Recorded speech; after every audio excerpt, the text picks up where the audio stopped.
Saturday night There at he Bristol. is. Connor Zilic, the winner Kyle at Bristol. Larson led 230 of 300 laps, swept stage 1, swept stage 2. Nobody could touch him. He was about to win his first race in 12 months. And then, with 28 laps to go, a caution came out. His crew chief made the call to pit for fresh tires, and that one decision cost him everything. The defending Cup Series champion walked away with second place, again, in a season where almost is becoming his signature. Here's exactly what went wrong. If you don't know how unusual Kyle Larson's current situation is, stop scrolling, because what happened at Bristol on Saturday night is the latest chapter in one of the strangest collapses in modern NASCAR. And I promise you, the way this race slipped away from him is going to change how every crew chief in the garage thinks about late race strategy for the rest of 2026. Kyle Larson is, by reputation, the most naturally gifted driver in the entire sport. Hendrick Motorsports star, 2021 Cup Series champion, 31 Career Cup wins. The sprint car legend who races more nights of the year than anyone else in the garage. When he's on, nobody catches him. And on Saturday night at Bristol, in the Suburban Propane 300, he was on, in the way that only Larson can be on.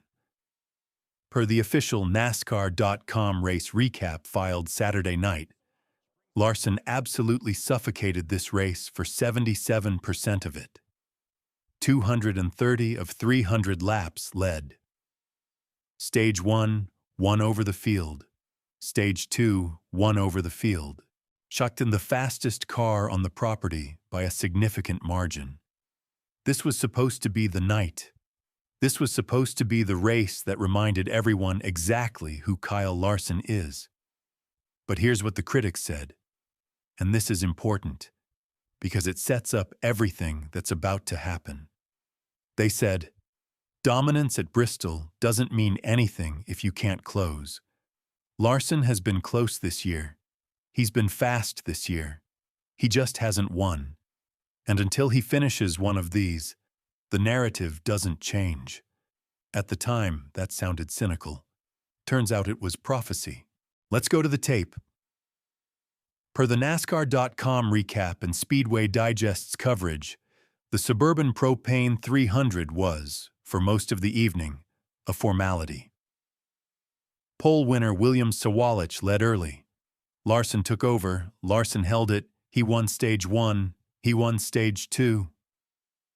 Justin Allgaier, his JR Motorsports teammate, a three-time winner already on the 2026 season, and the series points leader by a massive margin, was chasing him but couldn't close the gap. Then, early in the final stage, the race fractured. Mason Maggio's number 91 DGM Racing Chevrolet had its engine explode on the backstretch. The Last Great Colosseum filled with smoke.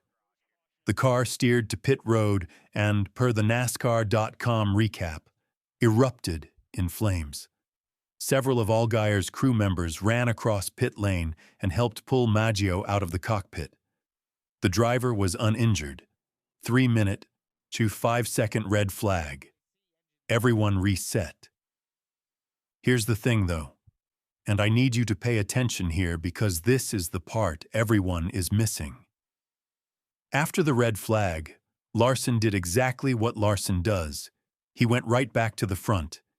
He was leading again. Allgaier was chasing again. The race, once more, was his. For about 20 laps, it genuinely looked like the universe had given him one final shove toward victory lane.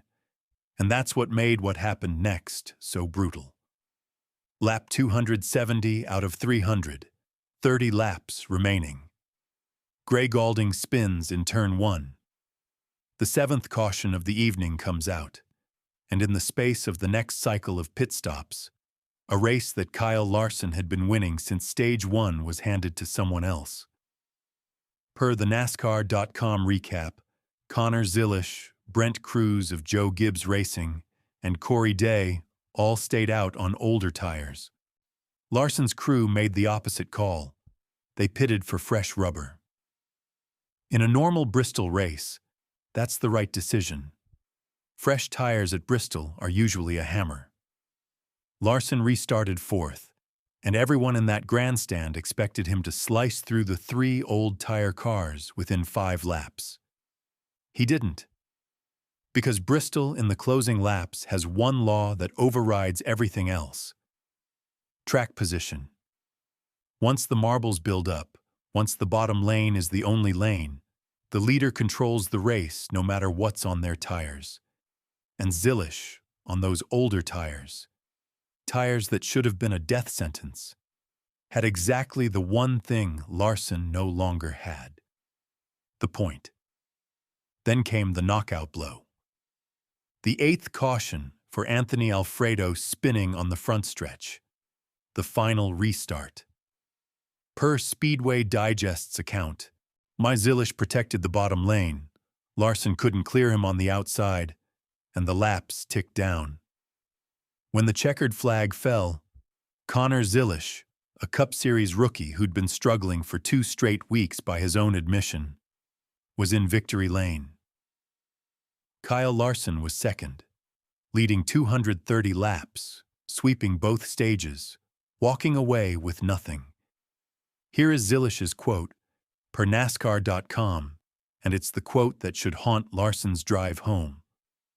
"It's been a tough past 2 weeks for me in the Cup Series, and it feels good to come back down here into the O'Reilly Series and prove that I can still do it." The guy who beat Larson on Saturday came into the weekend admitting he was rattled, and he still won. That's the kind of loss that sits in your chest for a week. Now here's the part that should make every Larson fan nervous. And if you've been waiting for the punchline of this video, this is it. Kyle Larson, per Racing America's pre-Bristol coverage, came into this weekend carrying a 31-race Cup Series winless streak. 3-1. The defending Cup Series champion, winless for almost a full calendar year. Saturday night's O'Reilly race wasn't a Cup race. It doesn't end at the Cup streak.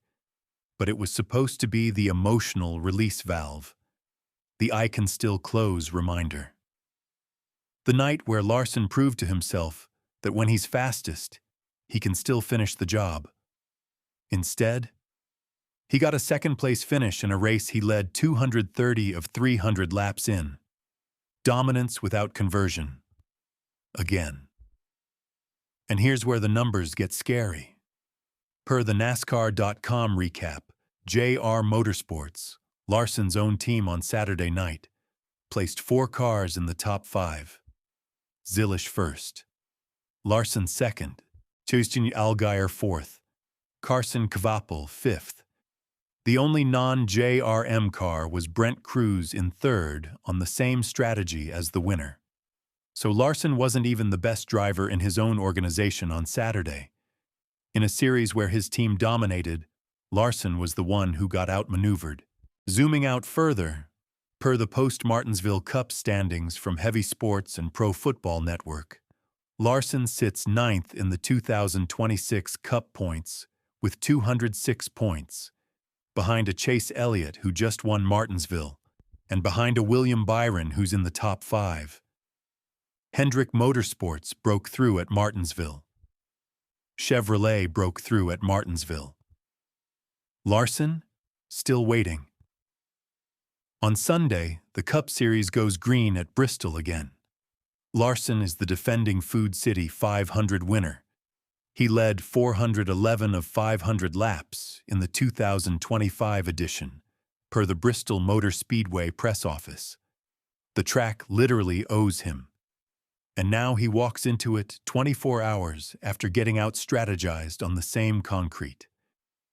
Here's the math that should terrify the garage, or terrify Larson, depending on how you read it. One more loss like Saturday's, and the 31-race streak becomes 32. I don't know, The when, not if, turns into, is something actually wrong? The defending champion becomes a question mark. And the most dangerous question in sports, has he lost it, starts getting asked out loud. So here's what I want you to think about. And I mean really think about it. A year ago this weekend, Kyle Larson walked into Bristol and led 411 of 500 laps to a Food City 500 victory. On Saturday night, he walked back into the same building, led 230 of 300 laps in the O'Reilly race, and lost. Different series, same track, same driver, same result he keeps getting in 2026. Fast all race, second by the end. Is Kyle Larson going to win the Food City 500 tomorrow afternoon? I don't know. The field is stacked. Chase Elliott is hot. Denny Hamlin has revenge on his mind after Martinsville. Kyle Busch is the active Bristol wins leader. This race is a bloodbath. But ask yourself this. If Larson dominates Sunday the way he dominated Saturday, 200-plus laps led, stages swept, clean air, the whole package, and then still doesn't win? At this point, what do you call it? Because it's not bad luck anymore. Not after 31 races. Not after leading 230 of 300 and losing. Something is different. And the longer it takes Kyle Larson to figure out what it is, the more the rest of the garage gets to believe they can beat the guy they used to fear. Drop your prediction in the comments.